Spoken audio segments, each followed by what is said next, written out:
From day one, then, we have done a number of things, including to address our asylum system and put more resources, getting more judges, what we needed to do to tighten up penalties and increase penalties for illegal crossings, what we needed to do to deal with points of entry between border entry points.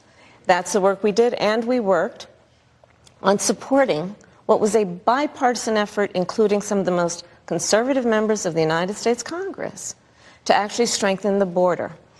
That border bill would have put 1,500 more border agents at the border, which is why I believe the Border Patrol agents supported the bill. It would have allowed us to stem the flow of fentanyl coming into the United States, which is a scourge affecting people of every background, every geographic location in our country, killing people.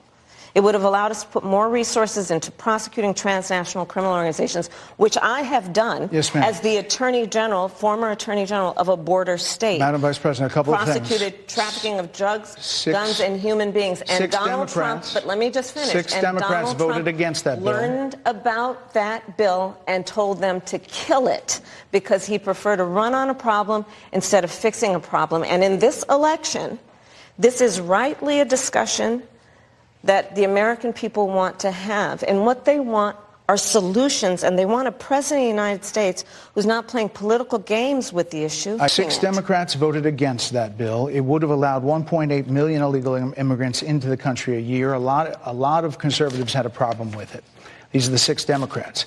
But more importantly, back to the original premise, Jocelyn Nungari, Rachel Morin, Laken Riley, they are young women who were brutally assaulted and killed by some of the men who were released at the beginning of the administration, well before a negotiated bipartisan bill. Former President Clinton actually referred to Laken Riley Sunday, campaigning for you in Georgia, saying if those men had been properly vetted, Laken Riley probably would not have been killed. So if it wouldn't have happened, this is well before any negotiation.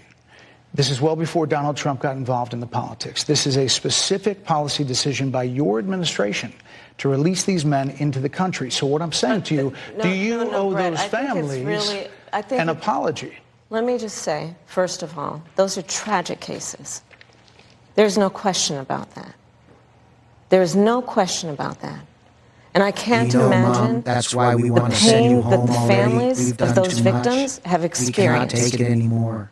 For a loss that should not have occurred. Look, you've truly enlightened us all, but I think we're all set here. That is true.